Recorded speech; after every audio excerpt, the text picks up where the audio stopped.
Awesome, awesome.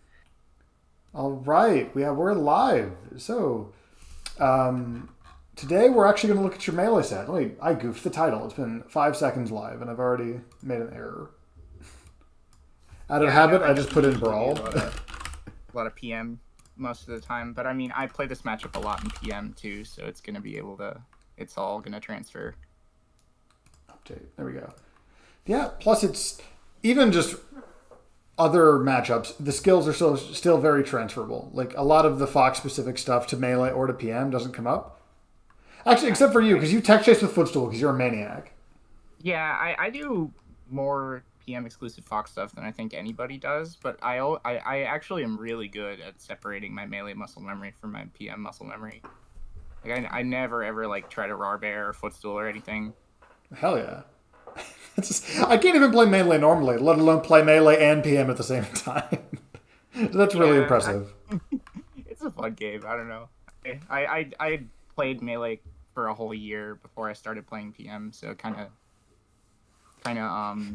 that kind of helped. Whenever I used to try melee at the, just we would sometimes share weeklies for a month or two. I just occasionally enter it just because hey, it's Smash, it's melee, why not? Yeah, it's fun game. It was I'm so bad at melee. Like Yeah, that's the PM player experience. You can't short hop. You can't do anything. no, I'm playing Mewtwo still. I can short hop, I Oh just can't no! dash away or do Oh, any of the that Mewtwo character's stuff. so sad. Yeah, I know. It doesn't work.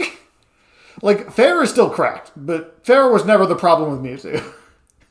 Yeah, yeah. My favorite is Mewtwo Dittos, where Oh Mewtwo doesn't no. have any answer to CC down tilt except CC down tilt. So That's in you PM, yeah.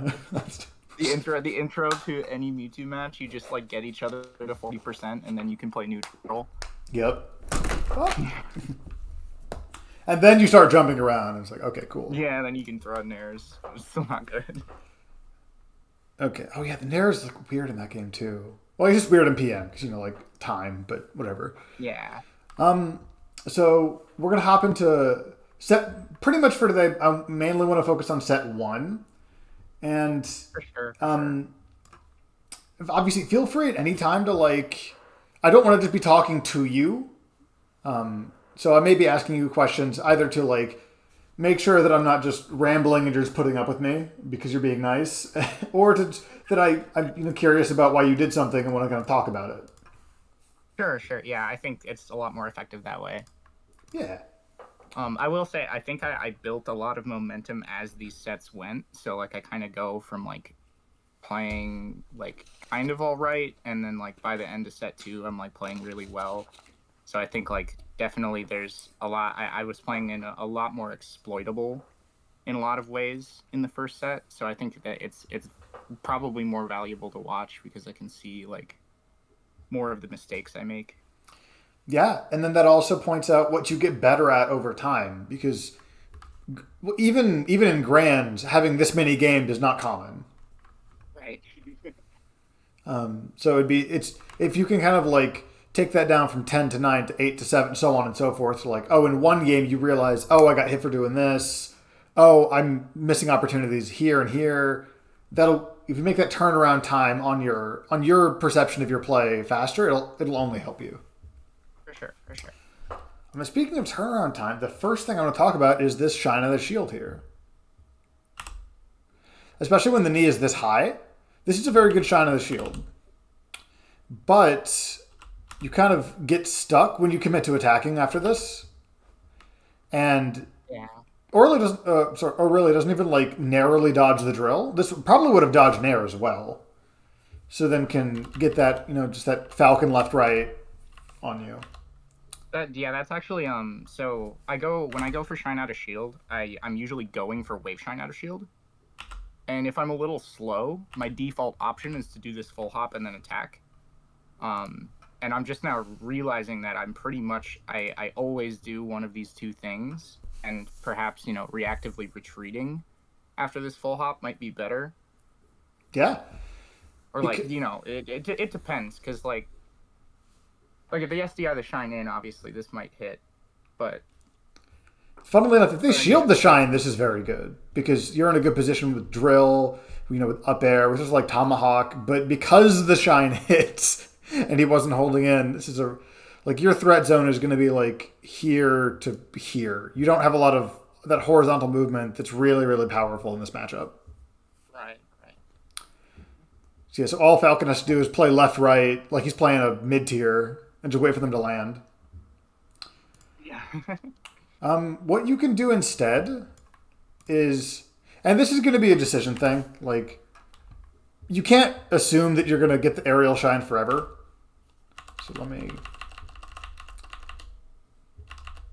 So when you decide to shine on the shield, you could either just commit to getting a very minor follow-up on hit or shield, but being safe. So like wave dash down. You could go for that jump in case if you think they're going to shield or DI it in, SDI it in, and then just, I guess we'll say, react depending on like stage. Like in the middle of PS2, you can't go to a plat, which makes it really unfortunate. Well, excuse me. It makes it really unfortunate. But you do have a little control over your landing with air dodges or wave lands, kind of like as you acknowledge the situation. So like in this situation, More attention to where Falcon goes. Okay.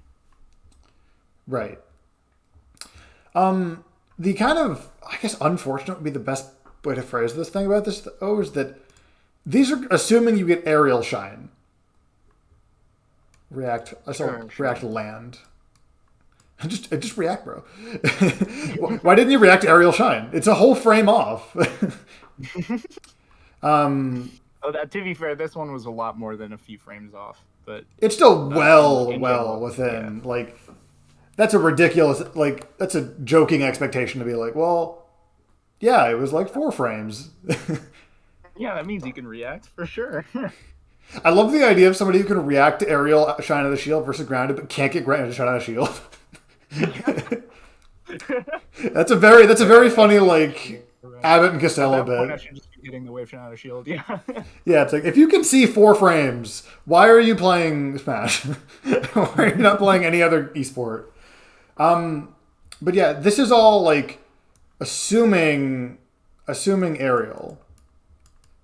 And if you want to be safe, wave dash down still works on grounded, and you still get your pressure. But grounded, okay, this is really hard with the mouse. I did it. I gotta learn shorter words for words when I have the pen out. React land. That's a win. That's a win whether I'm using a mouse or a pencil, frankly. So if you just wave dash straight down, if you get an aerial shine, you might not get as good pressure necessarily, but you probably don't get punished unless they're just assuming that you're gonna miss you're gonna just like do that, which is at that point, fine. Like if you get shined, you run straight back into something. It's like, okay, you made a commitment. You decided. That's a lot more common of a Falco thing, less common of a Falcon thing. If you hit the shine out of shield versus a Falco, they'll usually just nair in right away if they took it. Right, because they have that Falco nair. They have their own shine to kind of like enforce that on shield. Whereas Falcon almost kind of wants that. He doesn't necessarily want to be at this spacing. He wants to be a little further, so that way your threat is worse and his is better. Right, and he can get his highest reward grab. It's generally pretty good, yeah. Yep, it's a good move when your character runs at the speed of sound. So yeah, I think like this is gonna have to be a decision that you make both in certain matchups against players and characters, and also because you obviously know how likely you are to because grounded is what you want 100% of the time if you could do it, but it's hard. Yeah, it's very hard. You're going to have to make a decision at some point of, would you rather kind of like pick the more generic options that are a little safer, regardless of the option when you're doing Shine of the Shield defensively? Or would you rather go for the kind of higher risk, higher reward Shine of the Shield that is great on grounded Shine, And an aerial shine is a slightly worse version of your universal option. Yeah, so I think here specifically, I think the knee has so much shield stun and is like relatively safe enough on shield that I think like if I see a high knee, it's probably better to just do the generic option. Is it I don't know, it's a really hard hitting this wave shine out of shield is probably one of the hardest in the game. Because it does like what 19-ish%. So that's a lot. That's like possibly 2 or 3 frames more shield stun than most other moves. It's not like a normal timing. Yeah, no, not at all. So I think here definitely going for something a little safer is definitely the play. I think your percents can also play into it. Like if you're at 120 here, where a grab can just lead into an up air into a kill, you probably want to go for the safer option. Or maybe if they're at high percent, or oh, you're at 120 but you're on last stock and you need to make the comeback, so we have to just kind of assume that you're going to get the thing anyway, Right. Yeah. Very situation and percent based. It's so much to keep track of. Like when I'm also trying to hit wave shine out of shield. Oh yeah. Which is like, that just comes with time and experience. But yeah, you're going to be able to compartmentalize the wave shine out of the shield as you get better at it. You won't have to think about it quite as much, and that'll give you a little bit of an easier time keeping track of like not that you're at 16 and they're at 0, but like you're both at low percent. Your center stage, how am I feeling, about, not obviously all at the same time as the knee comes down, but like throughout the course of a game, a set, even a tournament, you'll be able to kind of be more tuned. Like, okay, I missed that wave shine of the shield. I think that might have just been Falcon knee, right? I think that might have just been like Falco laser being almost no shield stun. Like the nuances like that, because you're not going to have to think as much about like, okay, what did I do wrong? I got aerial, so I did shine too late. Did I jump too late? Early? And if you use tap jump, you have that. Tap jump has like a 3-frame buffer in Melee, right? Yes. Yeah, tap jump does have a 3-frame. It also has a 3-frame buffer in PM, which is one of the reasons I keep it on. Oh, that's right, yeah. I remember there was some really weird thing in 3.6 where out of Ganon's grounded side B, the multi-jump puffballs could just directly punish him for it. Whoa. Puff would rest Ganon, and he could not shield. It was beautiful. Of course, that's Ganon using grounded side B against grounded Puff, so like, who cares? But it's funny. Not going to happen very often. Pretty bottom tier matchup there too. in that patch for sure. I definitely was guilty of playing a few friendlies as Puff against Ganons and just staying on the ground for way too long, just in case. But this is like something emblematic of the decisions you can kind of make, where it's, do you want to do, in fact, if we remove aerial and just do safe and risky, or safer, and then risky. The session is we're very early in the session. It's only going to get worse. So, maybe not for wave shine of the shield, but maybe wave shine of the shield in general is a riskier option after this knee. If then like Falcon rolling backwards or something. Right. So, you can, kind of populate this decision, this pros cons list with, whatever information you want. So like,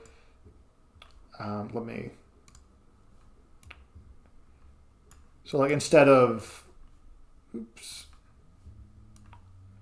so if these are the decisions being made, then what's going to feed into that is the stocks, the percents, the time, even in some matchups. Like, if you have a lead and there's maybe 3 or less minutes, if you stop doing anything, especially against like the mid tiers and lower who kind of have that urgency already playing against Fox, if you just watch a Yoshi like look at the clock, you will immediately notice that they will panic if they're not winning, because they're playing Yoshi. They don't have that much. They don't have that many more chances. Right. The only matchup I really play that ever goes that long is with Jank, really. Yeah, that's true. Sometimes I play Michael, but I don't know. Our matches are usually pretty quick still. That's something you can enforce also with lasers. Something, at least in set 1, you really, and I understand a lot of that's Falcon, and Falcon does a very good job of convincing you that, 3/4 stage is not actually safe.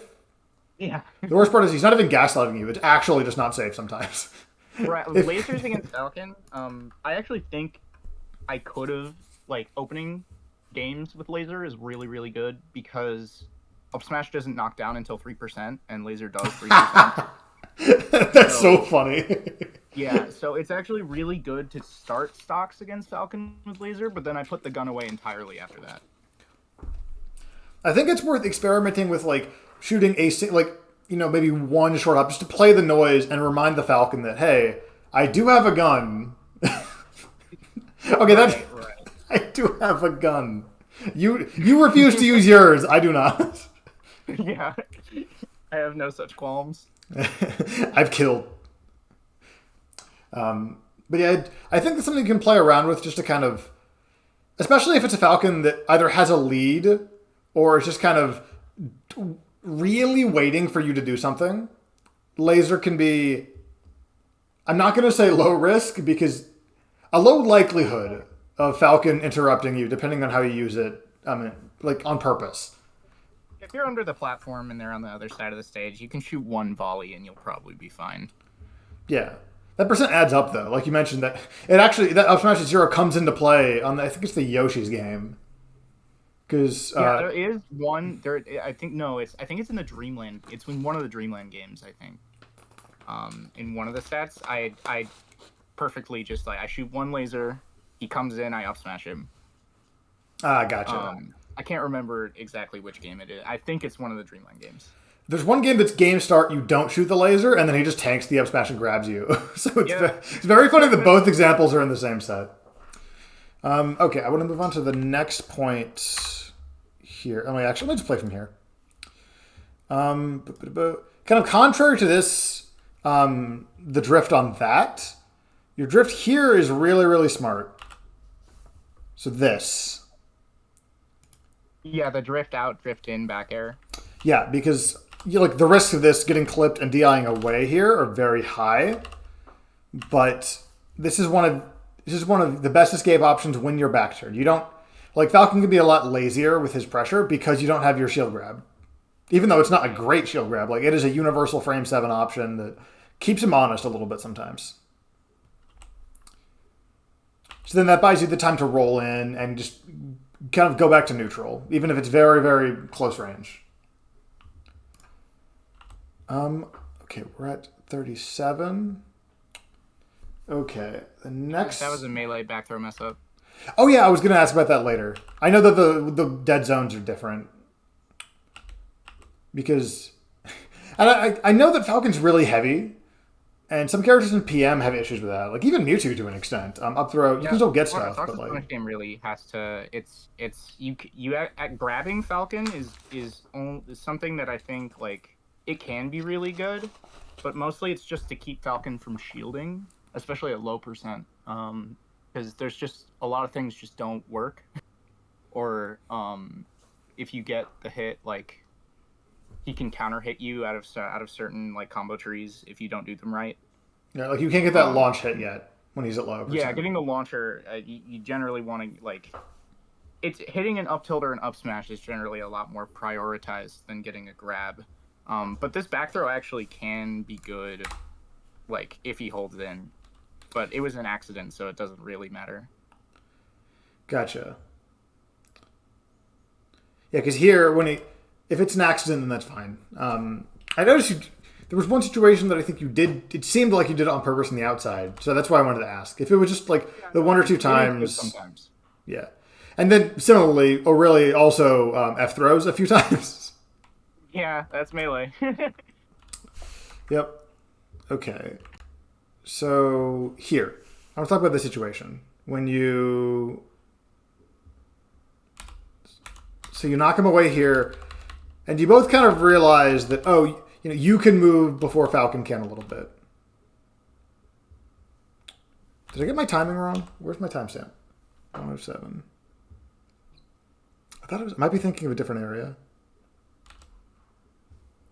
107? Can I read? Is what a read? No, I have a timestamp here with some notes. I think I just put the wrong timestamp down. Or I'm thinking of a Uh, different time. But this is similar to what I had written down. So when I see it in a minute, I can just mention that it's the same deal. So the way that Falcon kind of has to defend against Fox, because his grounded options aren't suitable for that, is he has to take these preemptive aerials. Like here, this back air. It doesn't actually cover much because you're double jumping if he does this, but this kind of thing is how Falcon's going to have to stop you from moving in. Especially with how good his aerials are, with how much drift Falcon has. Then you have the fast fall timing mix up as well. And then up air's a really, really good defense against like the just, full hop drill. So all of these options require Falcon to jump and to do his thing before he sees what you're doing. It'd be great if I had a timestamp here that was correct, but unfortunately, it's obviously in the set somewhere, so I'll point it out when I see it. Excuse me, I should not have eaten right before this. This is that's fine. I ate a little bit today. We're humans. We have to sustain ourselves. Oh, okay. I wasn't sure. Sometimes I'm not sure. Yeah, you forget sometimes. Yeah, there's who can I like email somebody about that at some point? Just I got a lot of questions. I don't want my body anymore. When do I get paid for this? Where's HR? Okay, but these preemptive aerials, because they're Falcon's primary method of defense, a lot of times, like, shield isn't good for Falcon and by any capacity. Like, it's universal, and his shield grabber's threatening, but not very big, and he can't really, like, he has to roll or just kind of, like, really catch you on a slower pressure sequence. Right. Like, if you just drill Shine, what's he going to do? He's got to roll, or you've got to mess up, or he's got to shield DI, which is hard. Like, his options are universal, more or less. So a lot of the times when he's okay, let me know if this doesn't make sense. When Falcon is minus, he will have to do this anyway. He will have to jump anyway. That makes sense. Okay. Yeah. The Smash players are a varied range of like, oh yeah, I play a lot of fighting games versus like, hey, I played Smash and then I liked it. Which is great, but sometimes I do have 2D fighter and 3D fighter phrases that I forget aren't common. Minus and plus, I understand very well, and I use personally all the time. Yeah. I haven't played that many other fighting games. I played a lot of Mortal Kombat 9, but other than that, I don't know. I just kind of picked it up over time. Oh god, is PM the NetherRealm studio game of Smash? Oh, it might be. No. It can be Ultimate. It can be Ultimate. Ultimate has so much weird stuff in it. That's just like hard coded. Ultimate has a JRPG menu. Yeah, actually, it is in this game. Okay, so because even when Falcon is minus, he can't rely on just like shield into reset, like the same way that Fox can rely on shield into shine out of shield, or shield into like nair out of shield even. Or full hop. Yeah, shield full hop. Like that's a really, really good escape option. Falcon doesn't really have those. So even when he's minus, he still has to play that game of like, okay, I can't, or there are other factors. Do I defend myself now with this aerial and try to get it out before I get hit, assuming that they're going to run in? Or do I just shield and then kind of like deal with it in 30 frames when I can react again? Yeah, Falcon kind of, when he throws out aerials here, he's kind of playing a mix-up of, is the Fox going, like, there's a timing mix-up, obviously, but if the Fox gets the timing mix-up right, does the Falcon shield, or does he do another aerial? Because the aerial loses to Fox's anti-airs, but the shield beats Fox's anti-airs. Like, he can punish up smash out of shield with knee out of shield and stuff like that. So in this situation, my first instinct would probably be to run up smash, like if I see this back air, right, to get that pressure and catch him actively defending himself. Yeah, but also if I react to the back air at this height, the up smash is bad because he can land and shield. Right, you're making a read on his timings. So, like, for example, you would be out smashing the next thing he's doing. Excuse me. Right. Yeah. If I react early enough, I can anti-air him. Excuse But if I can't, then it's a mix-up, and that he gets his most high value thing if he wins that mix-up. So it's not good to go for there. Even though he does get his aerials, this is a position that Falcon does not want to be in for very long, which is part like Falcon's defense being so bland and universal is part of the reason why so many Falcons, both because it's good and because like they're playing a toddler, they're playing Shazam from the movie, right? Some 10-year-old in a superhero body. They just do this all game because this is much harder. Like you have to be a lot more proactive. It's easier to read your habits when you're not the speed of sound. And it is it's lower reward than their other stuff because trying to intercept Falcon is harder than just pressuring him after he misses. Right. I just wanted to point this out as like an opportunity to pressure, or if nothing else, realizing what the Falcon is going to do. Like his options are not good here. Sure. Okay. He does have me cornered, but like if he keeps doing this, like it's not going to work out for him. Yeah, and to a small extent, you'd almost rather be cornered at this percent than mid-screen, I think. Like, he can go far off stage, but he can't go far off stage and hit you twice. Just the once. Sure. All right, next thing is 130. I'm just going to skip a little bit. Yeah, so he's going to miss a gentleman here in a minute. Yeah. So this up tilt is really, really aware. Because like you said, this is your party starter.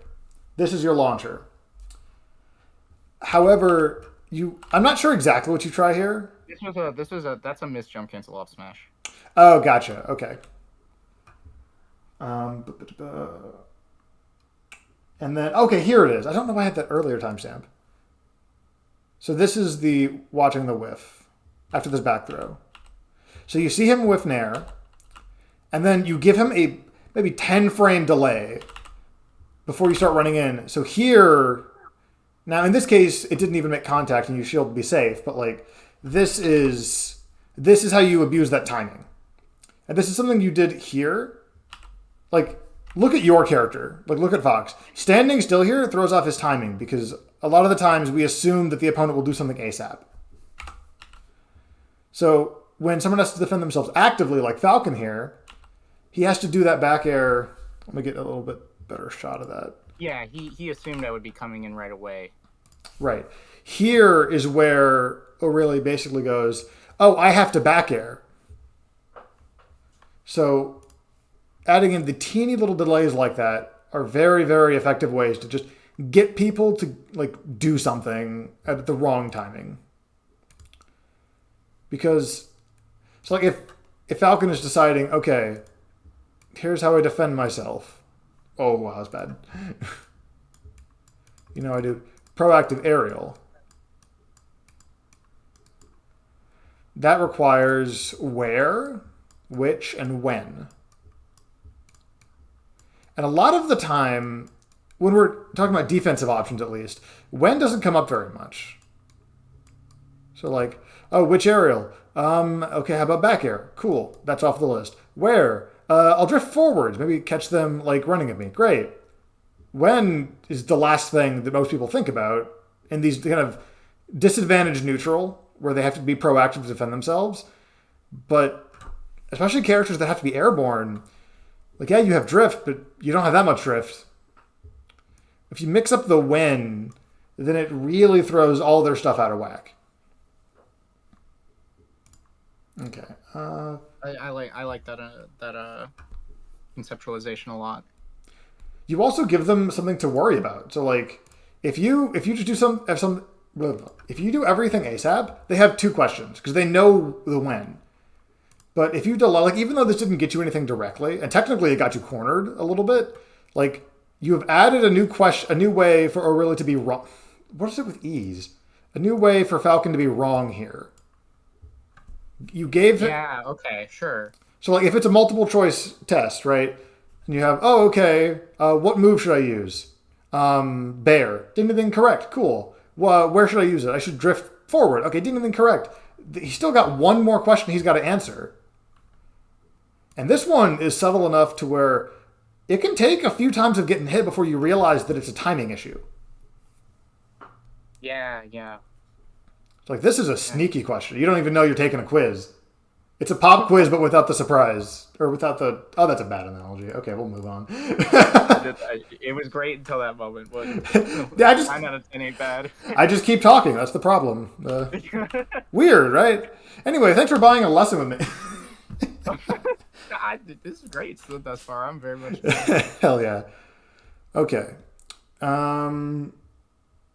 Okay, so on this. So this... I know, like, this looks partially because of the stadium lip, but also just, like, it's very ambiguous with the flip. Actually, a normal get up tier. Yeah, like 100%. Exactly. Alternatively, when it's, like, Falcon can only barely make it, you can also just hit him again when he's at this high percent. Yeah. Chris has drifted back and ruined my day enough times that I get spooked sometimes. That's completely fair. Like, have you seen the screen cap of Teals versus Venom on Fountain of Dreams on the left side? No, I haven't.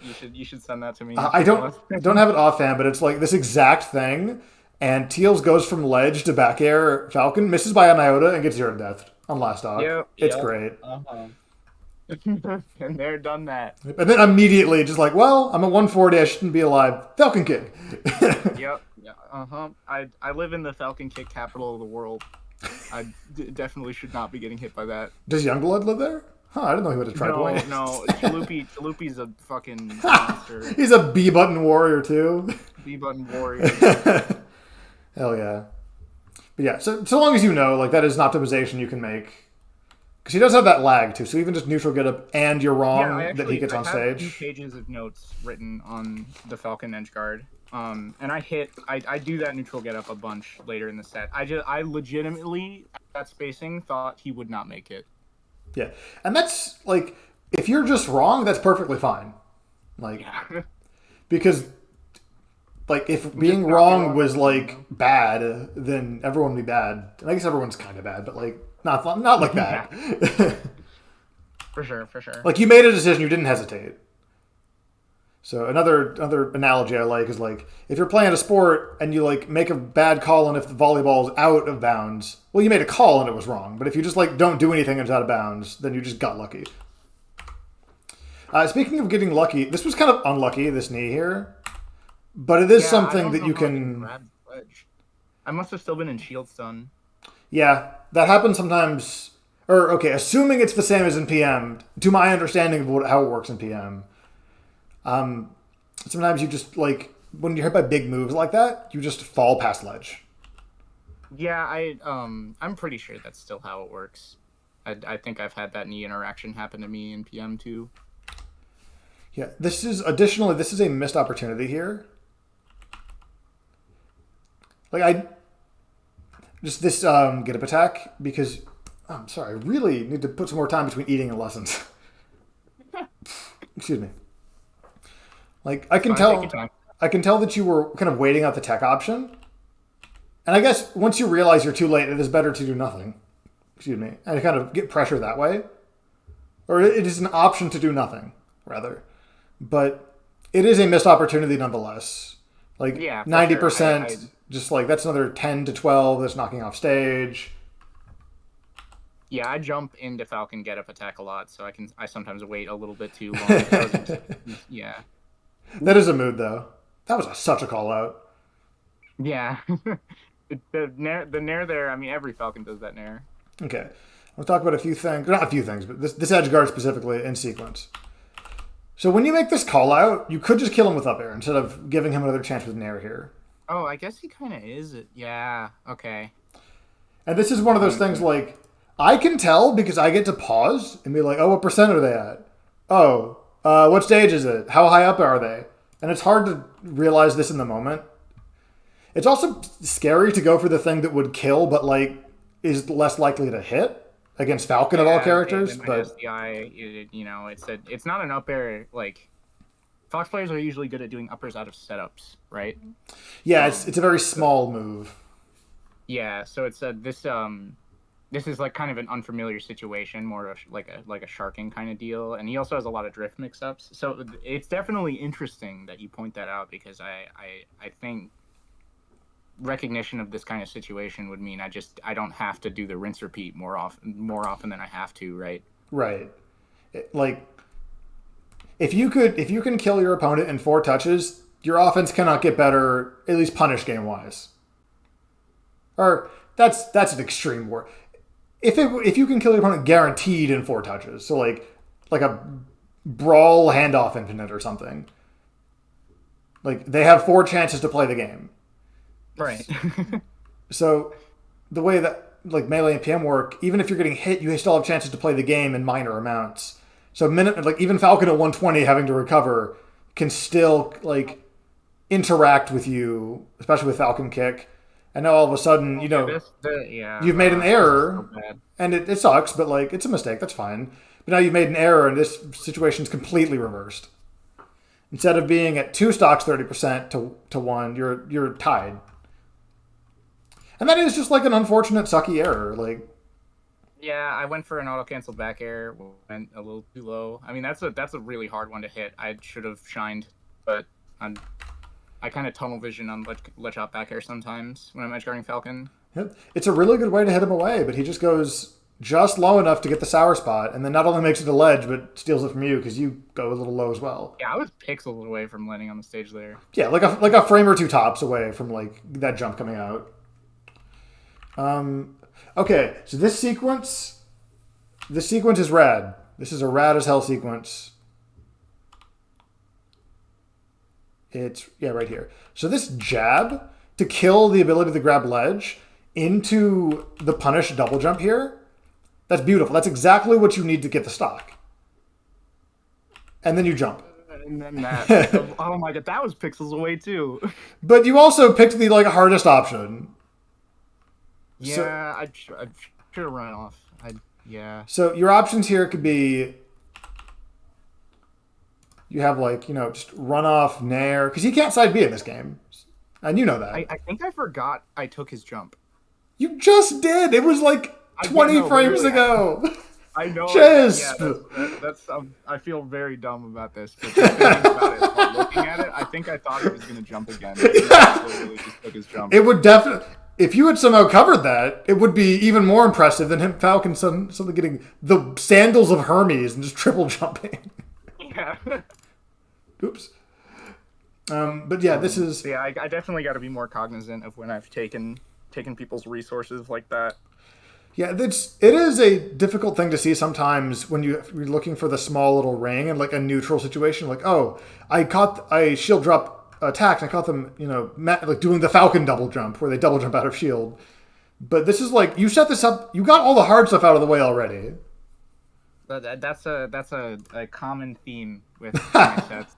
Oh no. Well, that's good though. That means you already got all the hard stuff down. That is a good way to look at it. Yeah. I mean, it's the easiest stuff because it's easier than the hard stuff. Right, so like, even if it feels weird and like maybe not always the best to be like, oh, I got the jump and then I forgot he had a jump. It's like, well, you did get the jump from a very good player who's very familiar with that situation. Like you sniped it too, which is why this is so funny that like you forgot. I love that shield stop back air. And I do that shield stop back air specifically to take people's jumps, which is why it's ridiculous that I immediately forgot I did it. Okay, so if that's what that was, then this makes more sense because like this jump is a little wacky. Yeah, 100%. I thought he still had a jump. I don't know, or maybe I can't tell. Either way, it was a bad decision. Yeah, I think the jump here is not your best option, but if you drill, you can at least still clip him and buy time. But yeah, drill would have been better there too. This shine is like you're betting the entire edge guard on one frame of a hitbox, and it's not like Falco shine, but it's not like normal moves either. Yeah, it's not very big. Yeah, it's like person size, which would definitely be terrifying if like, a 5'2" anthropomorphic fox were to come up to me and like attack me in that way. But right. That drill could buy you time, and then you like that's a lot of edge guards as well. And I'm not trying to like. Drill will directly combo to Shine there, and then he just dies. Oh, that's disgusting. Because it'll edge cancel. Man, Melee Fox is such a good. Yeah, Melee Fox. Such a shame they took away ledge canceling from PM Fox and PM Fox only. Okay, so I mean, yeah, you could still do that Drill Shine with PM Fox, but if he SDI'd up, he wouldn't die. That's fair.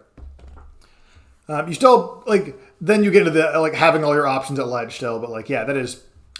This was what I wanted to talk about for the interaction. So if the answer is I forgore, the answer is I forgore.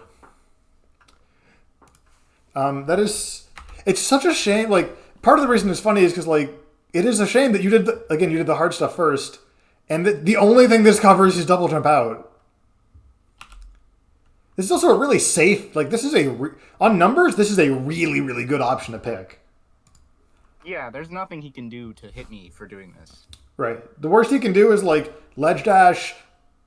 Hope you don't double jump because you're at 0, so he can't like tumble you. Which means, if nothing else, you can mash Nair, you can mash Shine if you're really, really close. But, yeah, I want to talk about... Okay, let's see if it's this one, actually. Okay, no, it's not this one. But, yeah, it's not this one where the up smash comes into play immediately. So, this is something actually really good I want to point out. So you wait until Falcon double jumps to commit to your option here, which is really, really good. And in general, well, you're not reacting to the double jump per se, but like the timing you're doing this at really, really limits his options to tech chasing. Because once you see him jump, if you roll, his options are to fast fall and tech chase you in a weird position that he's not used to. He'll be late 100% if like this double jump specifically is meant to cover get up attack. Oh, right. So the second you see it, you can just roll away. Right, but you don't roll on seeing this double jump. You roll like 5-6 frames after. So I'm saying you actually wait. Well, it's also not super visually distinct. Let's say you react here, or let's say you see it here. 5, 6. Yeah, it's still like middle single digits. I think even when he short hops, it's a good idea to let me back up a little bit. Yeah, if you see him like get to the peak of his short hop, like it definitely rolling makes it a lot harder there. Yeah, because like the same way you got stuck out of Shine in game 1, he kind of gets stuck here. Like even if he gets the bear, that's not like the party starter. That's not the launcher. It'll knock down at this percent, but it's not gonna like you see like I just get to the ledge when he bears me there. Yeah, you don't die. You don't explode with like Falcon Stomp or something. Oops. Oh, I always forget I can scroll down. It's so cursed. Okay, so this I want to again one more little props thing. I think this is really valuable when it comes up. You just run off stage, go to ledge. You go a little high, but that's a really, really good answer to the Falcon overshoot. Like, you know you're about to get, Falcon speed of sound bullet trained on. So you can just go to ledge. Yeah, and I was ledge dashing really well this set, so I was pretty confident that if I did get the fire stall, I would hit the ledge dash. Yeah. And then... But it didn't even end up happening. So, that is a shield drop Shine. Were you thinking that Falcon was going to like come up onto the platform with you? I was thinking. Okay, actually, let me see this here. He's like short hopping to the left. Yeah, I think that shield drop Shine might have just been. I hope I can hit him before he falls, because it's a 1 frame out of shield option. No, that's way too late. I might have done it. It might have been. If he hits you a little more to the right, he hits you to the left, which then puts you on the ground. That could have been that might be what that was then. Sure. I think that also might just be like you hit my shield, it's time to shield drop Shine kind of deal. Yeah, I don't think that's a. That's not good. That's something to fix. But because he's not going to hit your shield in such a way that he's going to be easily shined afterwards. At least at this percent, like he could go up there and like try to like instant double jump back air to get that like nice spacing. But then he's probably spacing outside of shine range. That's all he has to worry about. Yeah, that I mean, and since I'm holding to shield drop to the left, that'll probably shield poke my tail. So Oh, that's true. Yeah. Yeah, there's a lot to think about there. Shield drop shine is definitely not the move here. Right, because like also with this percent, the numbers on you getting hit by this are very much in his favor. And if you shine him out of the air, he just lands. So like, it puts you at more risk than you need. Yeah, I've been trying to remember to like when I very clearly am getting baited to do a shield drop, to just wave dash off instead, like the other way, and then reset the situation. Yeah. Which I think definitely is probably the move here. Like let me back up a little bit so we have a slightly better camera for this. It's not going to give me a good camera for this, is it? Yeah, the Melee's camera is not cooperative. Okay, this is close enough. So you're in shield, right? I think part of it was also the F smash kind of made me panic. Yeah, that is true. Definitely not on purpose.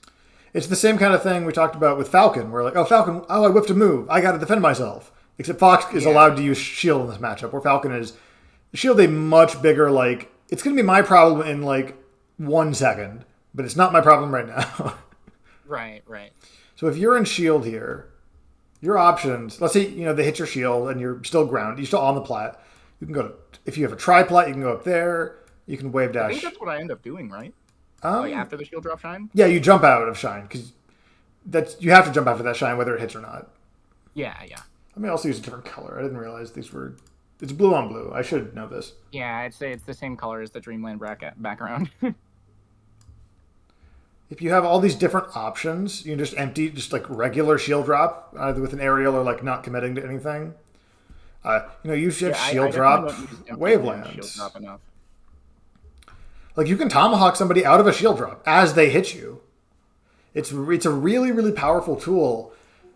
Even it's easy to get caught up in like, so let's say we have shield drop. Shield drop aerial's very, very good, of course. And I guess Shine was in the same kind of camp of like, this is a very powerful, hey, stop it, bro, right? Like, yeah, get off me. Right, get off me, get a big reward, especially for some characters, like shield up air would be huge. But you have all your normal short hop options. You have your short hop options. So stuff like... I can waveland, I can double jump. Now it's on a logo, really? Empty land. It's such a different shade of red. Yeah. Waveland, Tomahawk. You can do like a grounded option. Ground, opt. There we go. We did it. Like, you can just like, for example, if you know that you're gonna be close enough, you could just shield drop and then just start shine pressure on their shield, right? Right. Especially as a fast faller. Yeah. If you fast fall that shield drop, you get there in like 10 frames. It is very, very hard. That's hard to do, but I should really grind it out. And if that is hard, and it is something that's useful if you can do it, but even if you can't, you can drill just keep them in place as well if you'd like. Even though it's lower immediate reward. Excuse me, sorry. So like it's easy to get like stuck in the box of like, oh yeah, shield drop bear is really, really good. It's very strong. This is the biggest threat that your opponent has to worry about. Shield drop best aerial. It's like shield drop up here with Falcon, right? But like shield drop into escaping. Shield drop, like it's just another tool you can use offensively or defensively the same way you can use short hop out of shield offensively or defensively. More mix-ups out of short hop. More mix-ups out of shield drop. Yeah, and this is also assuming that you want to shield drop here, which is an action that if they've hit your shield, it's usually pretty good depending on character specifics. But like, they also you don't have to engage. Like you can fully just bail if you're on a tri-plat, or even just like stay on the plat but like reposition so you don't get pushed off by something you're not expecting. Yeah. My first instinct there is to. Obviously, it's to shield drop shine, but when I'm watching it back, it's to wave dash back off the platform and go back into the corner. Yeah, like you said, your ledge dash. You have your ledge dashes down pat. You also like you have a really. I think it's. I think it's the Yoshi. Is it the Yoshi's? No, it's the Battlefield game. You do have a weird I don't want to call it a bad habit explicitly, but you have a weird sequence that you do like to go to on Battlefield plats for your ledge Yeah, I option. know what you're talking about. On Yoshi's in Battlefield, Fox has an option called Laserland, Right, laser land. Yeah. from the ledge, and it might look like a bad habit, but that shit has like 4 or 5 frames a gallon. So But there is actually nothing you can do to directly contest it. right. You can punish the things that come after it, which people will try to like punish. Like I do shield drop aerial out of it a lot. People will try to punish that. But if you try to go hit me, shield comes up and I'm still invincible. Right. I understand that you have involved Doesn't work on frames, this stage, but but there's a point in that game where you do like 2 or 3 of go to ledge, exactly one Firefox stall, then go to the plat. And in some matchups, or some percents, some characters, you don't want to be on that plat too. So I think it's worth kind of just like reassessing because even if you want to be on that plat against Falcon at whatever percent you're at, that's still like we were saying earlier, right? If O really has 3 questions, the big 3: what, where, when, or which, where, when.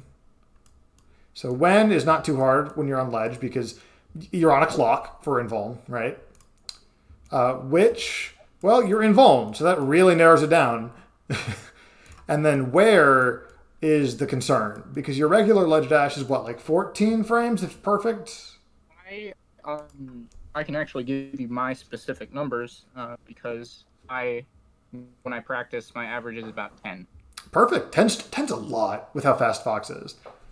So like Yeah, no, I mean 10 is good enough, like in pretty much every situation.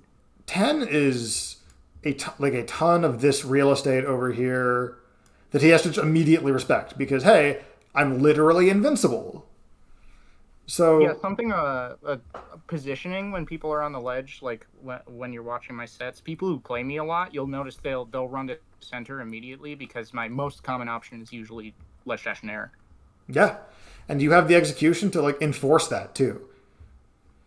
So as I think that the laser land is really useful to like mix up these questions, or I guess not which because you're still not really hitting them, but like to mix up these two because it is going to be more delayed than your normal options because you have less galint by the time you can move, which means it can be later than the like ledge dash nair for instance, and also the where is unique, but sticking to the same one at the same like ledge refresh timing is going to you're missing out on I don't want to say mental damage, that's really corny, but like you're making it a little easier for them if you're doing the same thing in a row.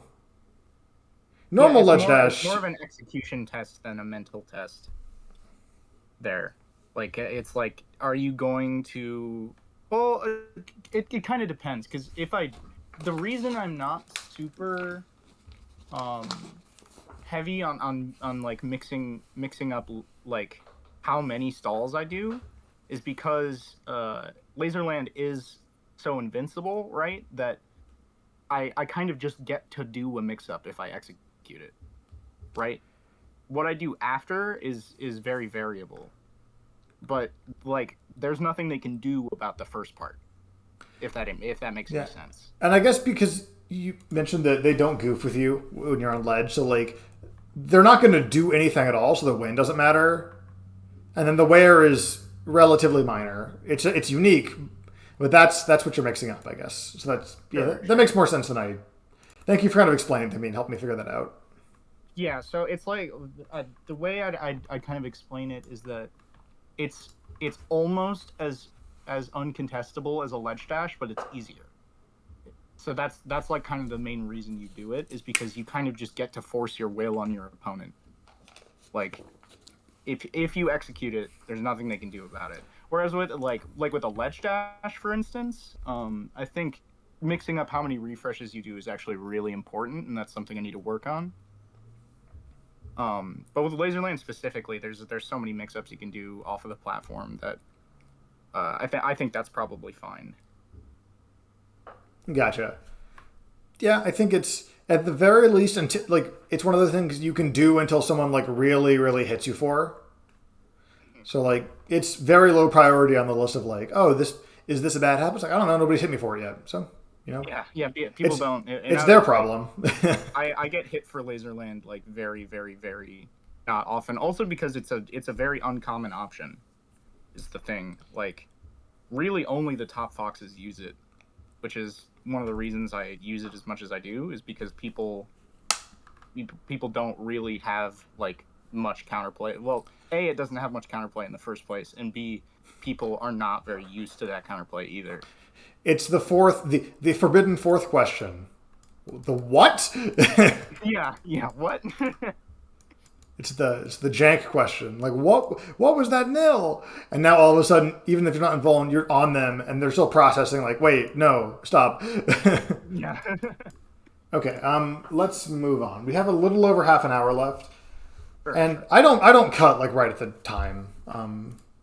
So I'm not going to be like, oh, well, it's been exactly 89 and a half minutes. We're gonna 20 seconds left. What do you want to say? Yeah.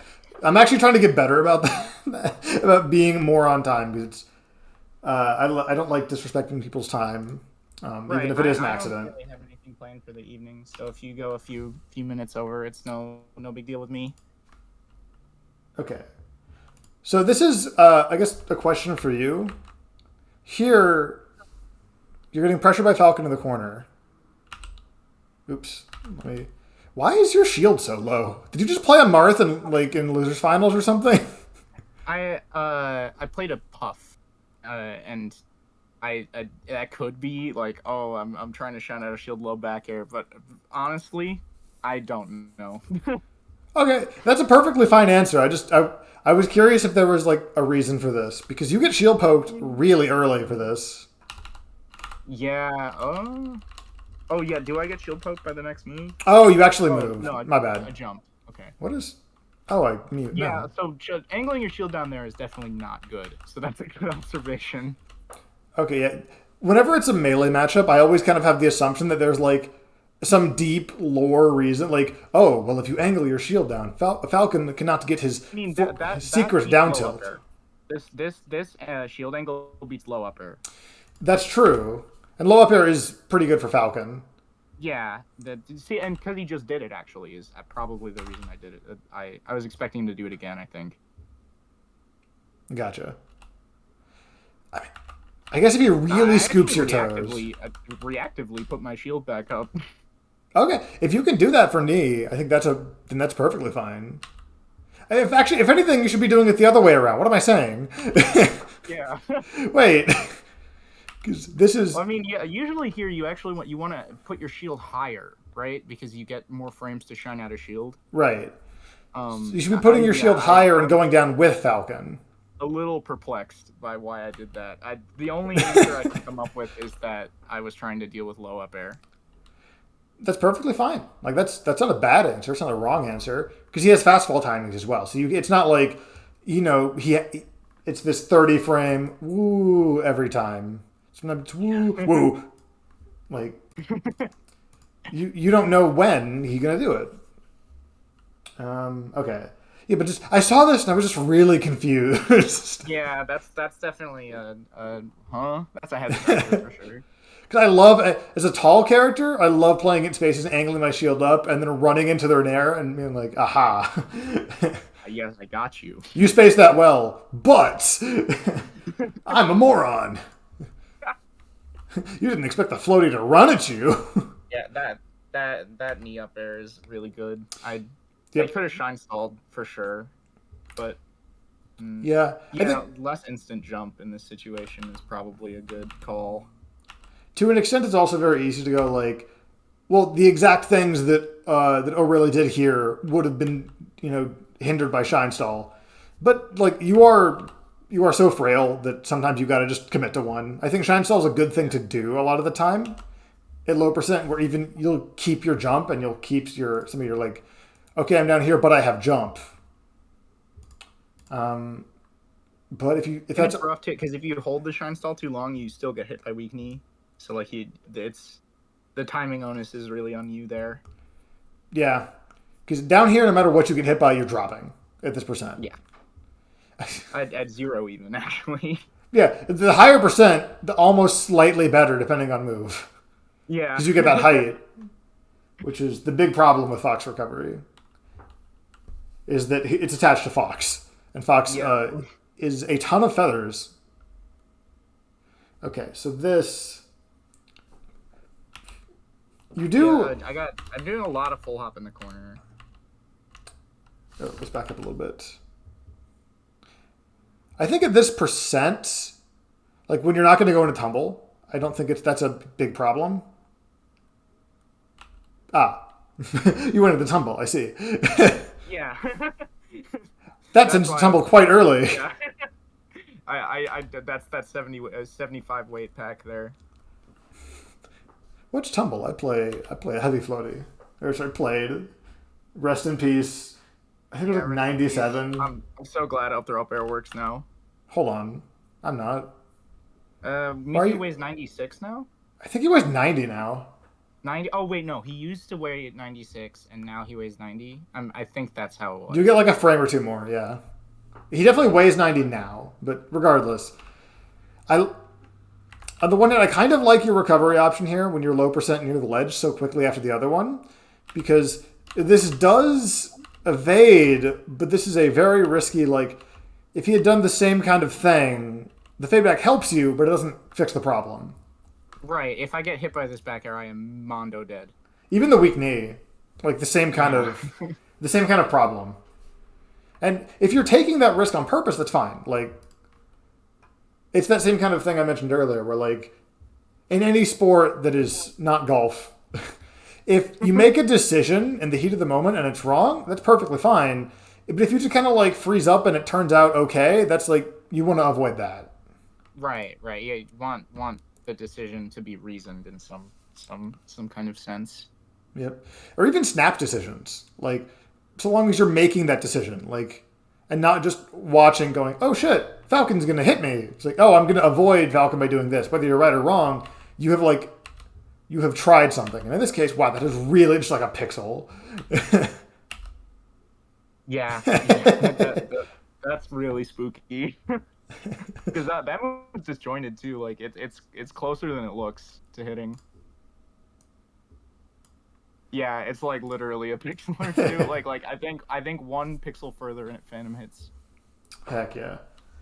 I love phantom hits. Because I've never lost a set to one. It's like PM grab armor to me, where it's like, well, I would just rather not know. that is why grab armor feels bad. Yeah, it's like, I don't want to know that if I was 1 frame faster, I would have won this set. It's not good. Not good. If I had run for 1 more frame, I would have caught them. Phantom hits are slightly worse than grab armor because there actually are some situations where your hitbox can be tangential for like a couple frames and then overlap, but because the phantom hit already happened, it doesn't. Oh yeah, doesn't go through. There's a few situations where it actually totally does fuck you over. That's hilarious. As someone who does not play Melee, that's hilarious. Let me as a person who watches Melee, favorite mechanic in the game. I love those compilations. All right. Let's see. So the next thing, I do want to skip ahead just a little bit more. This is, I guess, partially also a question for you. In a minute here, he will wiggle out of your up throw. And then your up smash. Chris is a legend. That's the answer to that one. What's the plan, I guess, is the question. So, like, when he wiggles out and then just, like, nils, does he even get the landing? Yeah, so this is actually what I was talking about at the beginning of the session. This is why you don't grab Falcon. Right.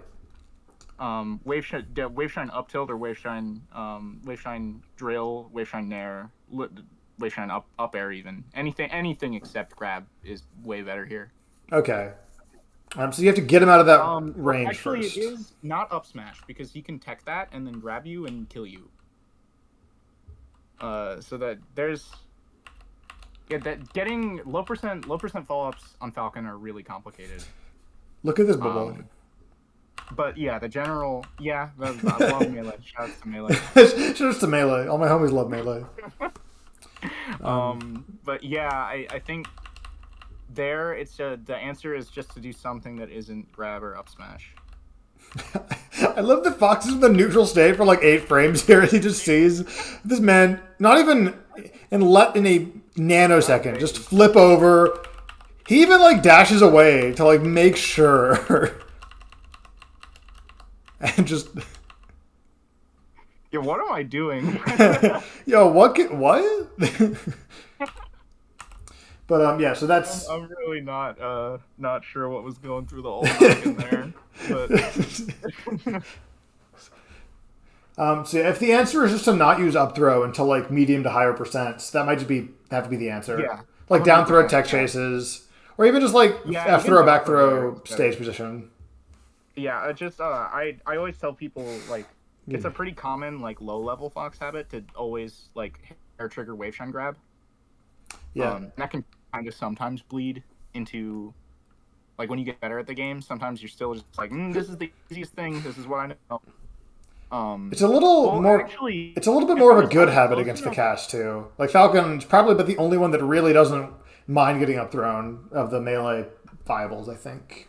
There's some matchups that people do it in, or like if you do it against like Doc or Ganon, it's not great. But I think the reason I up threw there is because I was close enough to the platform that he potentially could have DI'd onto it. Oh, gotcha. And up throw is unreactable and absolutely the best thing you can get here. So I didn't pummel. So he was just holding that way, right? Yeah. So if he hadn't been holding that way, I get my highest value punished. The tech chase on plat. Yeah. Gotcha. Okay. So I guess the thing I wanted to touch on is that there is a plan, and this is just like a very, very minor, air quotes, in this matchup, bad habit of grabbing a very low percent. Okay. Okay. So I think y'all trade games. I think, right? I think he gets this one. Yeah. Well, the way he wins this game is actually really hilarious. Oh, real quick, I do want to talk about this because I feel like you have the time here to like get to ledge.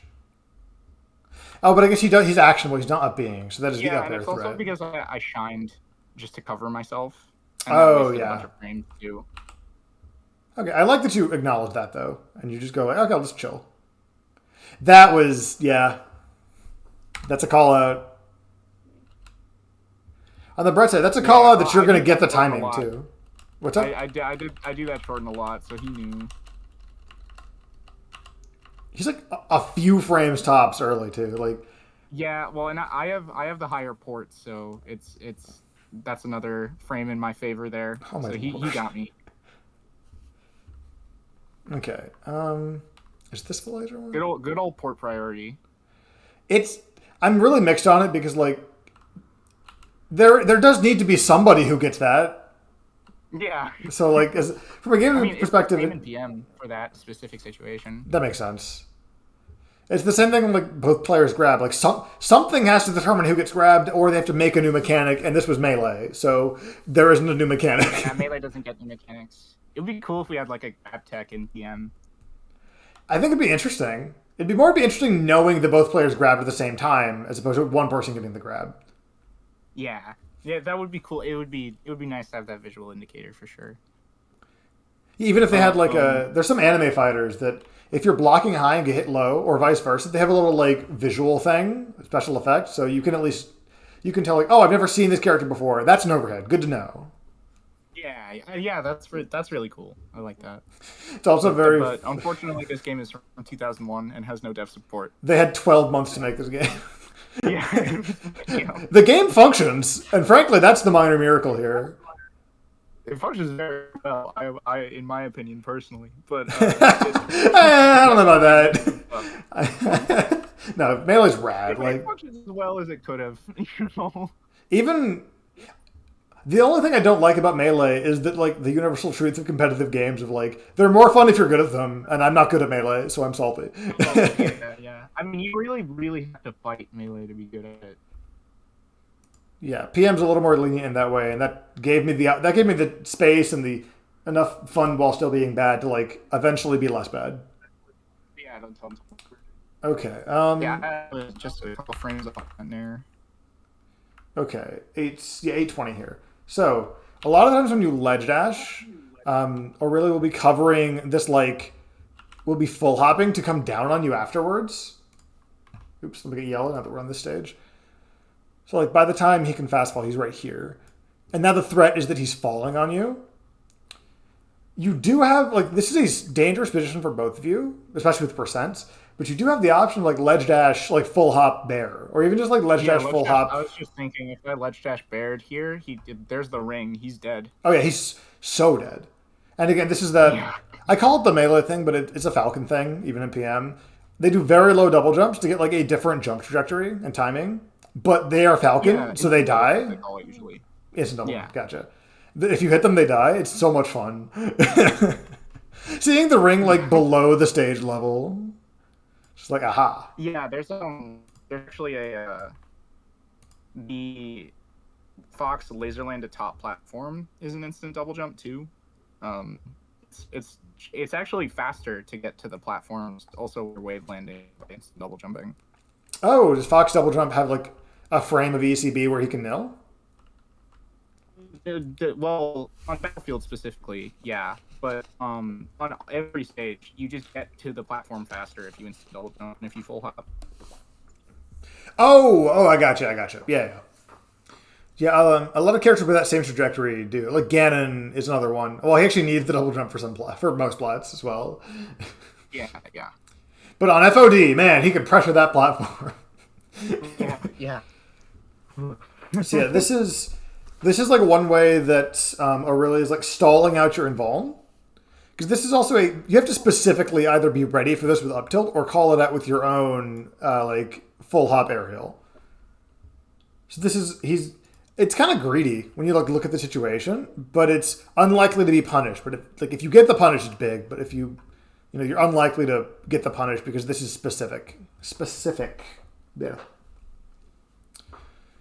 This is something to kind of like consider. He doesn't do this a ton throughout the set, but it's enough that I wanted to bring it up. This was a good example. It's something that he does. It's one of his things that he does to try to beat it, and I could be exploiting it if I react. It's quite hard to focus on what your opponent's doing when you are doing a ledge dash. That's true. That's definitely something to work on, I think. I think another option you have that is a little more universal. So if he's going to be right here, you could just dash to the right. Like you don't have to expressly beat it. You can just take stage. You can try to do that thing that Falcon does, where he, once he jumps, he only has like it's a lot for Falcon, but it is a limited range of like landing options. So if you just put yourself right about here, as you if you ledge dash, run to this spot, do nothing, and just watch his character, then, or not just watch his character, but it'll be easier to react when you're not trying to interrupt, I was going to up tilt, but then I saw something. No, I'm just going to watch. You don't have that mental stack of saying, okay, stop wave dashing, don't do that, instead do this, etc. What do I end up doing? Short hop bear. Okay, yeah, sure. I mean, that bear is incredibly safe, but definitely doesn't take advantage of the situation properly. Yeah.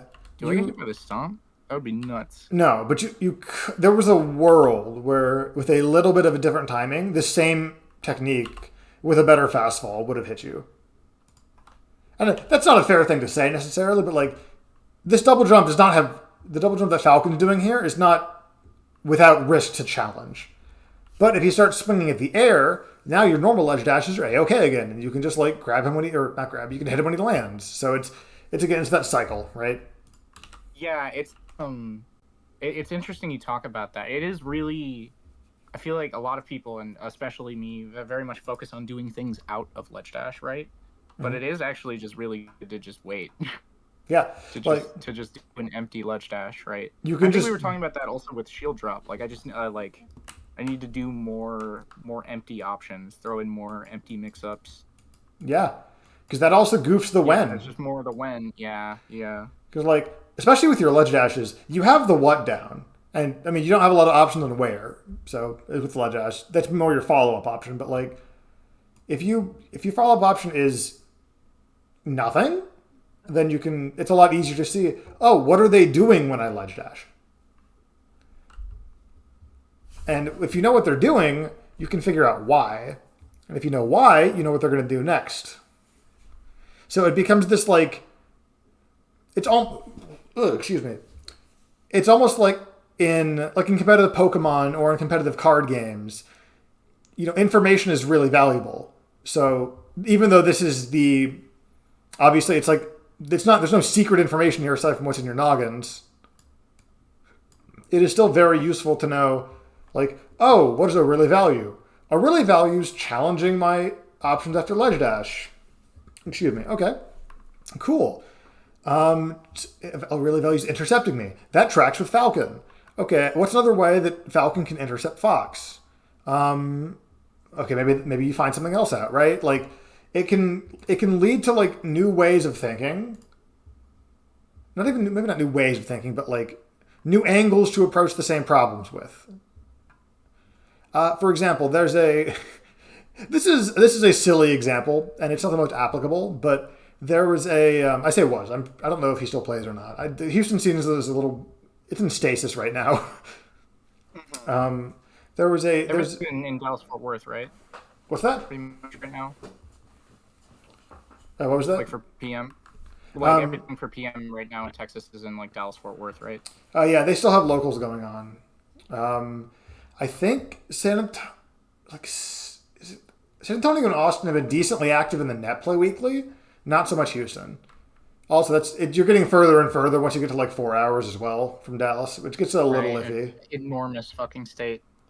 The state, driving from one side of Texas to the other takes more time than driving from El Paso to California. It is a further distance, and it is ridiculous. Jesus. But so there was this Meta Knight player. So strike one. No, I'm kidding. But like to play very quickly. Played fast. Okay, I'm not going to write all this down. Like to play very quickly. A lot of the times they're when equals now. And I realized there was one day in particular they really weren't mixing up their tech options. They were teching in place a lot. And then I realized, wait a minute. This sounds weird. In the context of this video game, this is a stereotype that I can like associate now. People who like to press buttons and like to do stuff ASAP are, and in my experience at least, are a little more likely to tech in place until they're like hit for it. This is absolutely true. So when I was playing against Switch for the first time, I'm like, you know what? He likes to feel cool. Let me cover tech in place. And hey, lo and behold, even like the second time, he was still teching in place a little more than normal. And obviously Switch is a very good player and realized like, oh, they're noticing that. Oh, they've shown me a bad habit I have. Cool. And now Switch is better about that habit. But like, this was like 2 years in between the first time I noticed this and then playing Switch for the first time. So like, this information, imagine how wild it would be, right? If you pull up to some competitive game with like secret information, like a card game, like poker. You're like, okay, I think there's a slightly higher chance they're bluffing because this dude a year and a half ago was also bluffing. That's broken. Yeah. That's not fair. But you can just do that by putting people in boxes.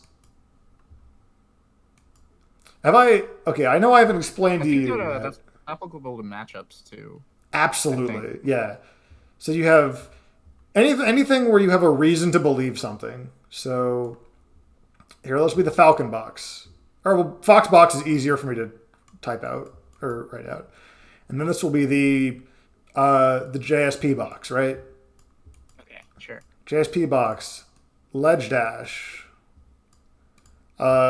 laser land. A lot of the things you like to do. Blah, blah, blah. Fox box. That's hard to say. Foxes like to do shine out of shield. I can't abbreviate that. Shine. That's OOS. That's a diamond. That's better. It's a diamond. My favorite part of my lessons is me humiliating myself, being unable to have a steady hand. Are they like? I am terrible at drawing, so I'm not judging you even a little bit. I guarantee you, I'm worse. It's a Oh, I don't know. it's a war crime, frankly. If I see I can hide behind like using my mouse. It's not any better if I'm using a pen. I can write better, but not draw. So like foxes like to shine a lot. Or here, as an example. Let's say foxes like to shine grab. So when you play a fox, you go, oh, and a lot of especially the character ones are like, oh, because it's good. Of course, foxes like to shine grab, but that informs habits.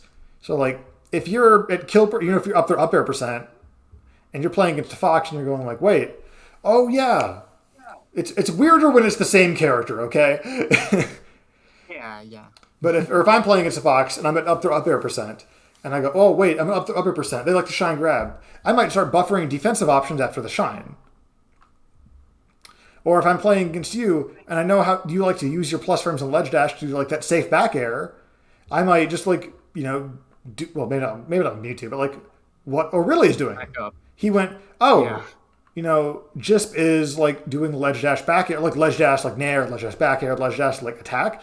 If I stall out their invuln by just being above them and following them with an attack, that could work.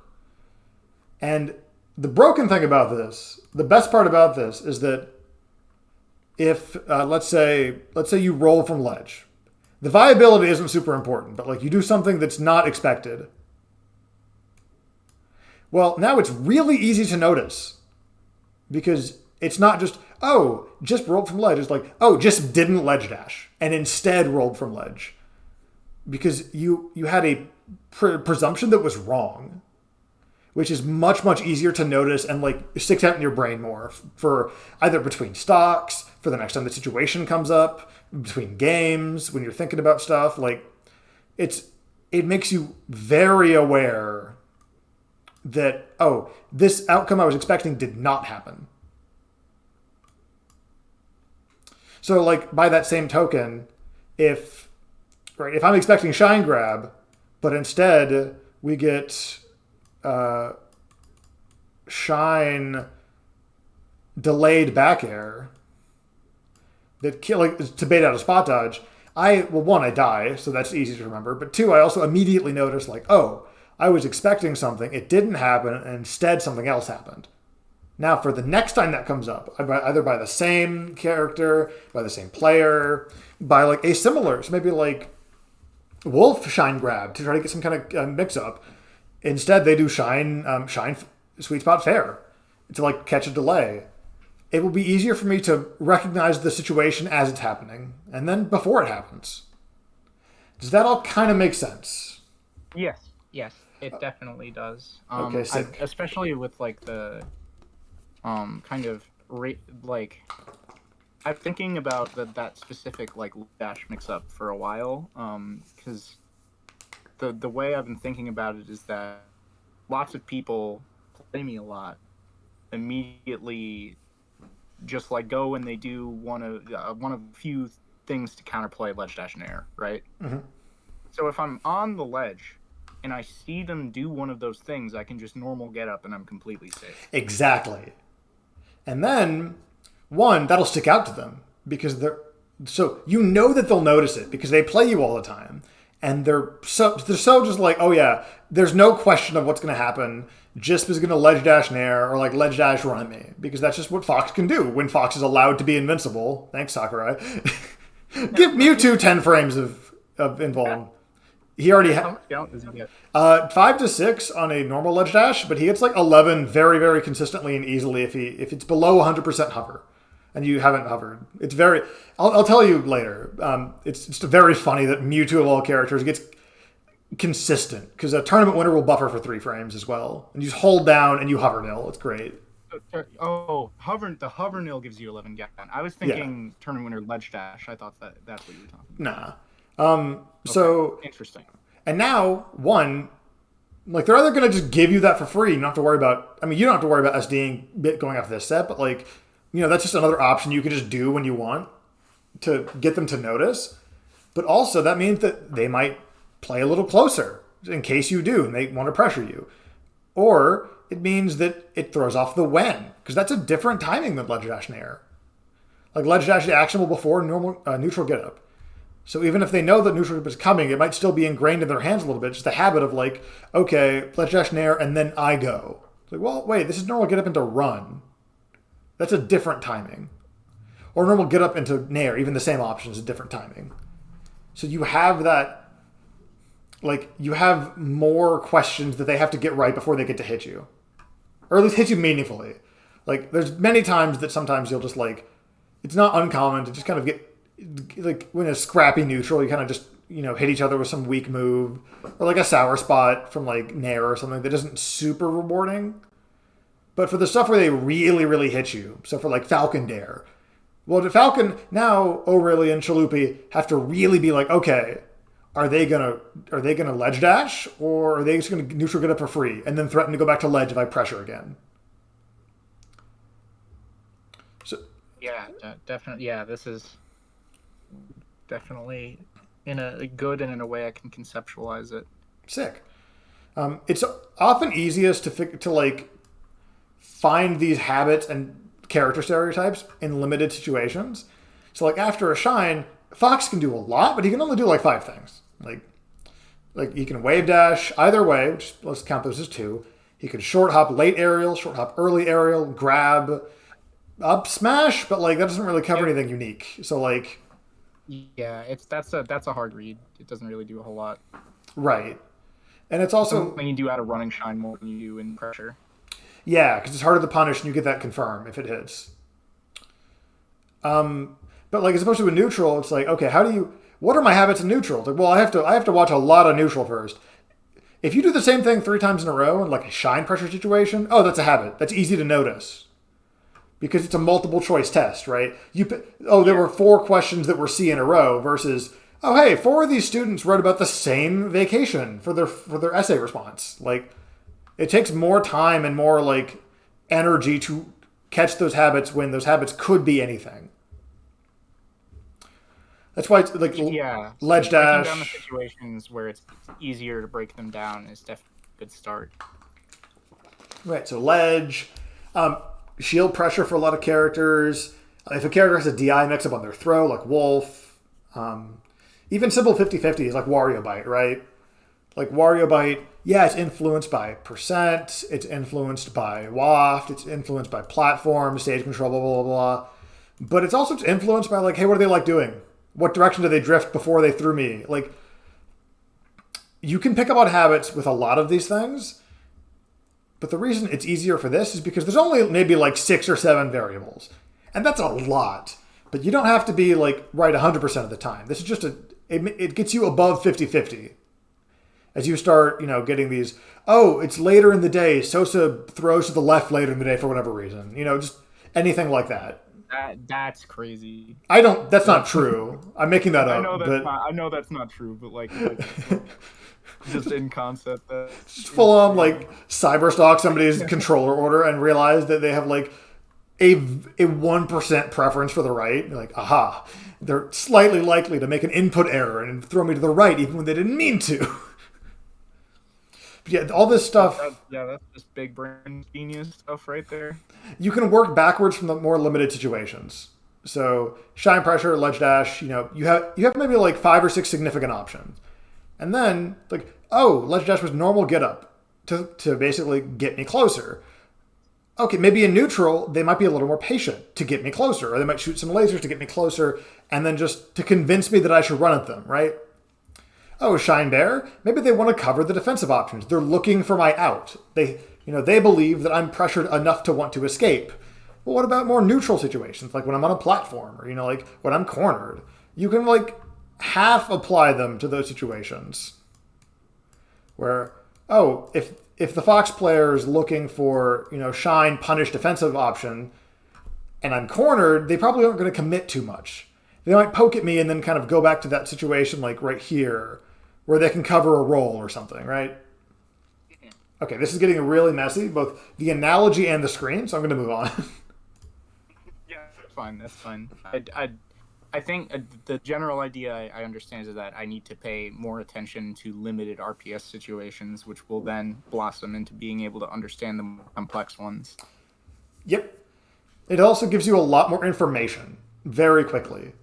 Because your options are limited, you know, it's like if you've ever taken a job interview where they have you do the like multiple choice questions where they're all awful, but it's like you have to pick one. It's like, well, that gives you a little more information than just saying, hey, what do you value, right? It's like, well, I guess with these 4 options, I value this more, but that makes it sound any job interviews suck. Okay, so yeah, that's significally too much. That grab was so raw. Wait, go back. Look at this grab. This is the angriest grab I've ever seen. Yeah, fuck Raptor Boost. It looks like you have a personal vendetta against that move, that man, his family. Yeah. Okay, and then, yeah, at 30 here. So, you get, this is just a really good edge guarding sequence, where when you come down on top of him like that, he kind of just loses options when you can land. Here's the big one, too. You realize that he can't get to ledge, so you can just come down on top of him, and then if he doesn't do anything, you can just land and do your thing anyway. Yeah, let the land down smash there. That even works like if you do the back air lower and it auto cancels too. Like that's a really common bait for edge guarding Falcon, which it's not always the best because that's a really easy move to tech. Well, I don't know if I'd say really easy, but that's the one people practice against because that's the one that's an Uncle Punch. It's also a very common one. Yeah, but that down smash does get me that specific down like fall down. I've thrown out a couple back airs. Now I fall down empty land down smash. That works against most Falcon players. And also, actually, he was high up enough there. He definitely, looking at it, he tried to wall tech it. It's a weird amount of SDI to wall tech, especially by melee SDI standards. He actually goes a little too high, I think. That's funny. Maybe. Oh, yeah, actually, no, that might have been survival SDI. Oh, yeah.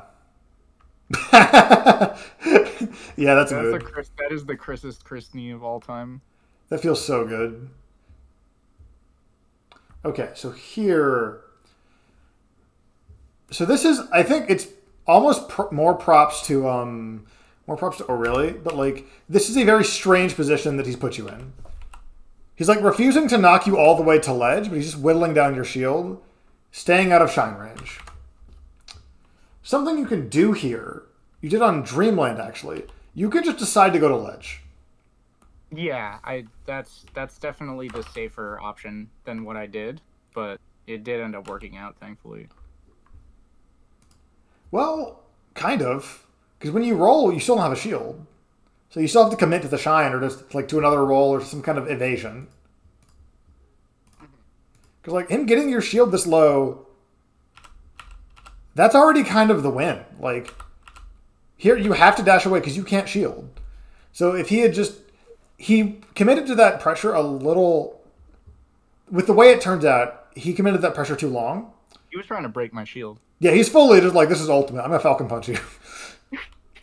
But if he had been a little more ready to cover the roll, even if like you would have had to shine because you wouldn't have had that shield anymore, or it would have broken, which would be kind of the same problem. Yeah, huge problem. Definitely would have been funny though. Would have been really funny. But yeah, this kind of thing is like, again, with the same kind of like player information kind of thing. This is the first time he's done this, but if this comes up again, it's like, oh, he let me roll in order to kind of pressure my shield and try to like go a little too hard. He's smart. He probably realized he stayed a little too long, and next time he's going to be more willing to cover this. Right, yeah. So, which means the wine in front of me. So clearly it's the wine in front of... It's a Princess Bride reference. Basically, it's literally just you know that I know that you know that I know. Yeah. Where at some point you do just go in a circle unproductively, but... Yeah. Okay, and then 2 quick things in Game 4, and I think at that point we can recap and kind of call it. Yeah, that's fine. Okay, oh, here it is.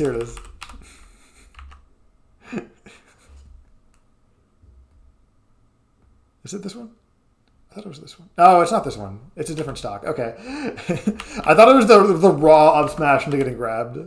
I should have written that down. Oh, after getting CC up smash killed by Fox for like 6 years, I'm gonna laugh at Fox up smash being CC'd by one character for 8%, for 3%. Yeah, no, it's entirely fair.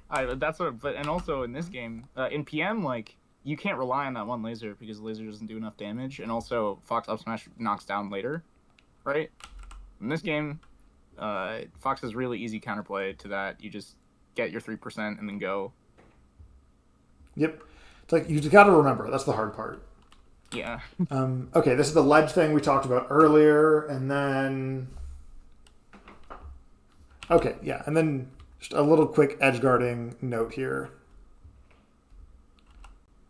If you go to that ledge, you can punish the recovery on stage.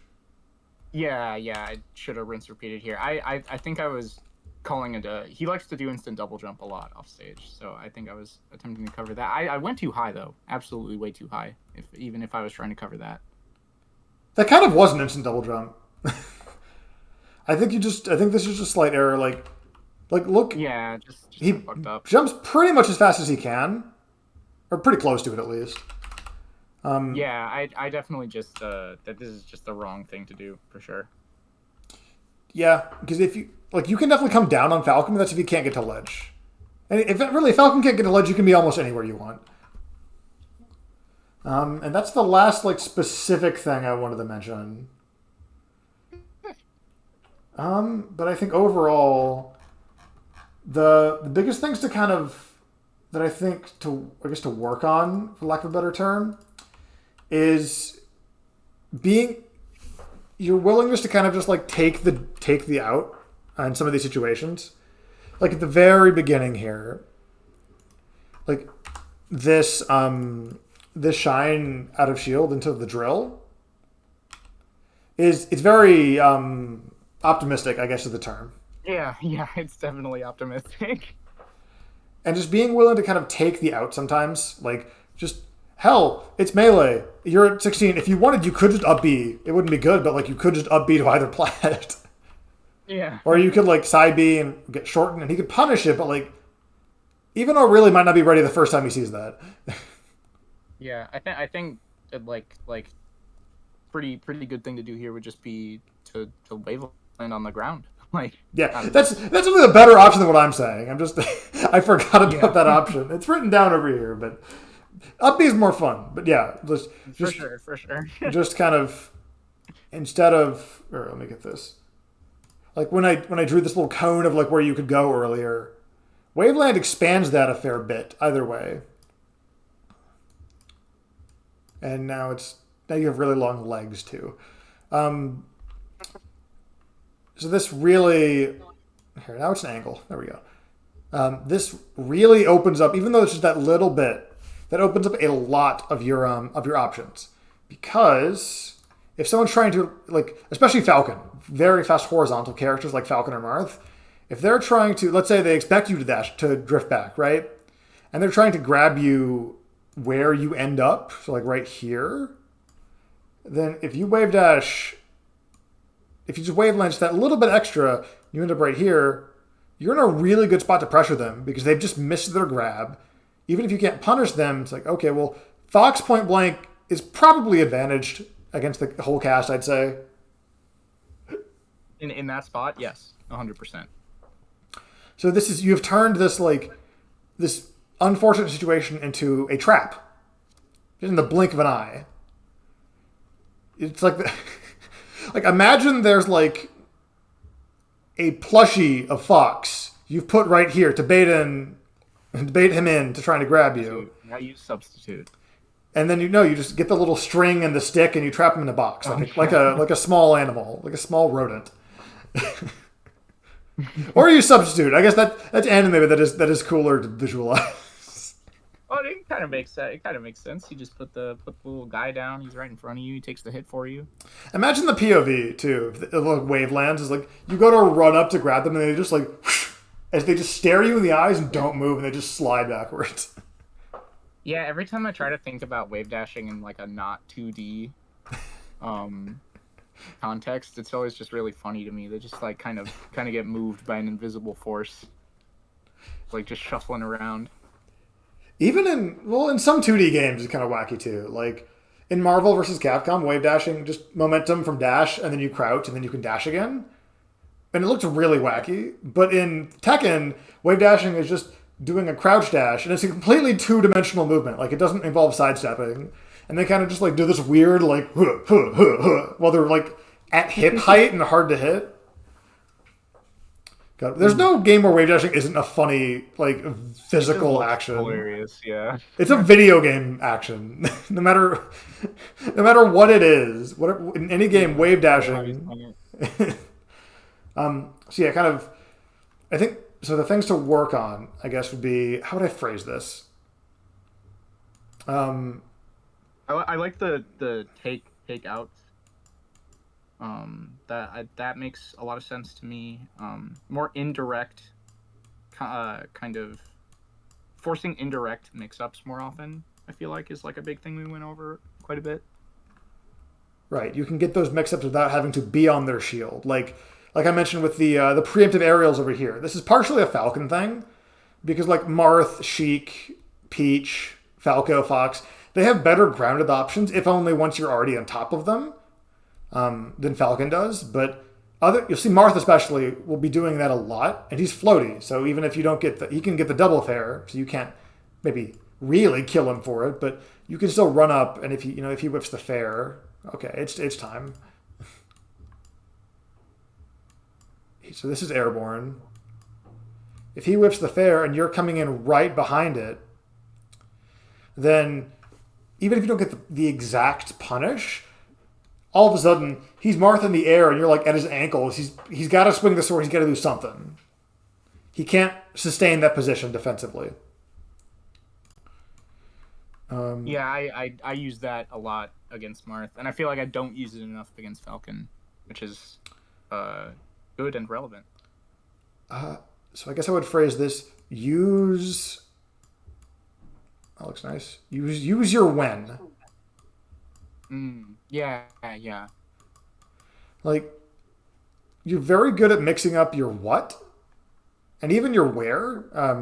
Like ledge is weird because like ledge dash is so good that why would you not sometimes? But yeah, like in neutral, your what and your where are pretty good. But if you can use your when a little better, like there was that specific moment I pointed out where you waited for like 10 frames and then ran in, and you shielded, but the move wasn't even active by that point. So like. That's how you got the timing mix up on O'Reilly there. And then I think finally just this might be a set one thing. And you did mention that you have you have written down and thought about this edge guards process a lot. I think just realize when you do a thing and it works. I don't know how to abbreviate that, but like when you caught the double jump over here. That one's a weird outlier, but like it's the same kind of thing. Like when you get him off stage where he has to upbeat, you don't have to do something really fancy and like get a shine. You can just do the easy, even if it's a little rinse and repeat at first. If you could buy yourself time, either with a drill, buy yourself time with like a nair, just to get Falcon off stage further, and then you can like take a brief second to look at the setup. Like, oh wait, Falcon's only at like 50. I can't just rinse and repeat forever. I need to like either tradition do a combo on punish or just like really go shine this dude. So like a kind of like just keep it simple, stupid kind of deal. Like I definitely feel that like that's a big thing for me. Is knowing when to just take the gimme, you know. Yeah. Man, I need to find a better like I think that is the best way to phrase it. I just want to find a different way to phrase it eventually. Yeah, that it's something a little more elegant. Keep it simple, stupid. It's just so effective, but it's also just so perfect conveying that idea. But it's also like I'd rather just have a different way of saying this. Yeah, for sure. So we'll use it. That's an F, not a K. I have a degree. So a little bit of like, you already got the hard stuff. You already got the double jump. you already got the like really like you converted to the edge guard. Like you successfully went from your onstage combo to the edge guard in a way that you can still move quickly. Now you gotta just like clean it up, go to ledge, make him recover on stage sometimes. Like we didn't really see much of that aside from the one where he had to hold in and it was just the camera and like unlucky. But yeah, I definitely didn't do a whole lot of like on stage rinse repeat. Just get like Fox can just kill Falcon off the stage. Oh yeah, absolutely. Like, it's sometimes hard to remember that like you can just intentionally make it easier. And sometimes get a little less, or sometimes complete the edge guard. Yeah. Definitely have to use that rinse repeat option more. It also, once you can kind of like slow down the edge guard a little bit, that'll give you more time to check the situation. Like, oh, if you're down 1 stock to 2, you might not want to go off stage if you're low percent, just because he might just fully commit to taking you down with him with dare or something, right? Or, oh, hey, if Falcon's at 130 and up smash kills, why do just get up on ledge and hit the button, hit the C stick. Yeah, absolutely. But yeah, I think overall, the first two are the bigger ones, because this is like you had mentioned, you have the hard stuff down. So the easy stuff by definition is easier, even if it's easier because of habits. So this is something that I think is also a little Falcon specific, whereas these two are a lot more universal. Like timing mix-ups are really, really useful against Sheik for the kind of the same reasons, because she has to be preemptive, even if she can stay grounded with it. Escaping is very, very good against Spaceys, of course, and Falcon as well. Like those hyper offensive characters that they force you into defense eventually. I think it's really, really good in PM in general, because if I get hit by most of the cast, it's real bad. So yeah, taking easy escapes is definitely just universally very useful. Yeah, that can also put even though you're not hitting them, that can put a different kind of pressure on your opponent. So if O'Reilly does gets knee mix-ups on you constantly when you're in positions where you have to shield them, and even if he thinks you're going to roll or spot dodge, he has to catch it. He also has to be right on the when. So let's say O'Reilly's +2 on knee, right? Okay, what's the option? Like the thought process is really in depth for a character like Falcon that doesn't really have like a shine or like kind of I almost want to say over centralizing pressure option. So like, what's the option? Yeah, he has one positive on your shield, which to be fair is actually pretty rare in Melee. But even in 2D fighters, that's really good. Yeah. It's like what move does he press? Where are you going? When are you going? Are you counterattacking versus escaping? This is a big one. Versus escape. So like, not even Shine on the Shield in this instance, because Shine on the Shield is so fast, it is again a little over centralizing. But like, are you narrowing out of shield or rolling? Those two require very different answers. Especially when Falcon's out of shield means that it's hard for him to just shield your nair and then deal with you then. Like he has to specifically evade or CC or interrupt it. Mm-hmm. So every time he gets you in shield, he has to run this. And if he doesn't have to run the when, then it's a lot easier to bait out a roll. Because the roll is coming, you can buffer it. You can buffer a spot dodge. The Shine of the Shield's coming pretty quickly. Once you add that when in, it becomes a lot harder to pin you down. Yeah, for sure. Absolutely. Yeah, just adding more variables to situations. I think that's been a pretty common theme and something that resonates with my thought process pretty well. Heck yeah. I like to phrase it like let them be wrong. Like give them things to be wrong about. Okay, and I think that's about everything. Yeah, we're about 25 minutes over now. I was very productive. I'm so sorry. No, I don't. I hadn't checked since like right at I time, and I told didn't you. realize it was 20. Got free. I don't have any. I don't have work this evening. I don't have anything really to do. So it's perfectly fine with me. And as long as you feel like you weren't wasting your time. Oh, absolutely not. No. That's my concern. Isn't for my time. It's just that even if there is value in like going over, and I would still like to go over. I'd like to be able to recognize it consciously, not be like, oh, it's my stream says 150. Okay, oops. It's like making a decision again. Coming back to making a decision and not just having, not hesitating about it, not being like, what time is it? Oh no. I could make a timer. That's what I could do. So when do we want to we want to maybe do the next session next week? I think about at least like 4 or 5 days in between. Do you have? So this was a very close set where you felt you were playing, especially in the latter half, very solid.